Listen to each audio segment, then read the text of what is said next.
Hey, it's another great day in Coto de Caza, Orange County, California. I'm at our succulent garden. This is the middle of May. These guys look fantastic. All sorts of senecio, Aeonium, echeveria. Down here we have a jade. This guy here is one of my favorite succulents. He's called Aeonium simsii, also known as a Sims Aeonium, a sweet Aeonia, sweet stern, or red ridge stern. These beautiful bright green leaves. He's a Crassulaceae, the stonecrop family, and originally comes from the Gran Canaria, which is the largest island of the Canary Islands archipelago out there in the Atlantic Ocean. You find them growing on the rocks in the cliffs. His genus Aeonium comes from the Greek word meaning immortal or everlasting, and his species Sims, it honors a British doctor and botanist, John Sims. Anyway, I got a better one over here. I'll show you. Who's just done flowering. He's described as a drought-tolerant, dense, low-growing, well-branched, medium tough, easy to care for, evergreen, perennial succulent, and he grows best USDA zones 9 through 11. Great ground cover succulent. So it only gets about a foot high and a foot wide, and they're all bunched together like this. Looks like a great looking bushy succulent.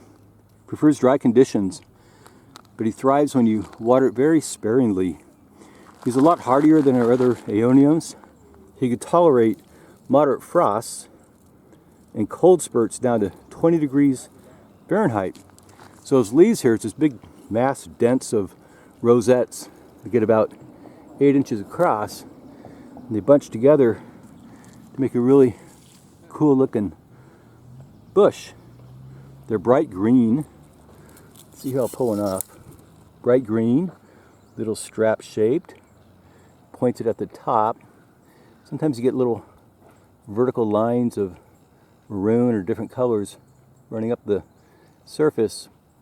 Right on the edges you have these really tiny, fine, translucent hairs right on the edge there. Isn't that fantastic? The flowers here, these guys are a little spent. Flowers in late spring, around May, and they're pretty quick flowers. You see this guy right there, little yellow flower. He's got 8 or 9 petals on him. He's a great attractor of bees and butterflies. Forms on this stalk here and fans out with lots and lots of little flowers in clusters. So to grow at home, he likes full bright sun, well-drained soil. You plant it in winter and spring. In the winter, you water it only when the soil is completely dry. So it's only about every 3 weeks. In the summertime, he'll go dormant. He looks a lot dried up, but don't overwater it in summer. You'll kill it. If you underwater it, it's going to lose its luster. You start to look all wrinkled. Eventually it dries up. The leaves turn brown, sort of like this, and wrinkly, and fall off the plant. So if that happens, make sure you submerge this guy in water. Get your pot in water.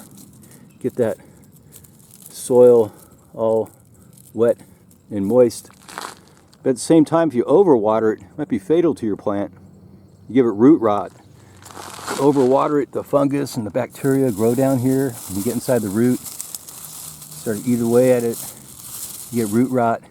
Same condition applies. You get brown leaves, they turn black, then they fall off.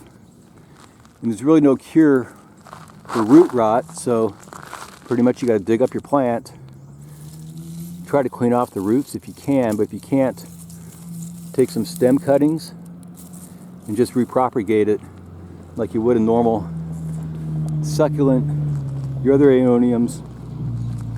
This guy here is looking really good though, except for this little section. I'm not sure if it's overwatered or underwatered. Anyway, all nice and green and shiny. So he'll go dormant next month after he's done flowering.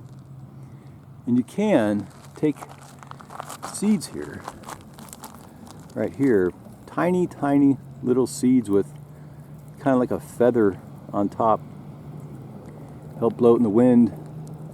You could grow these under really careful conditions, and you actually get these guys to sprout up and grow.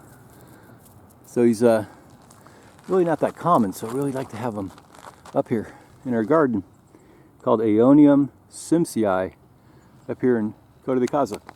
Anyway, thanks for watching. Have a great day. Bye.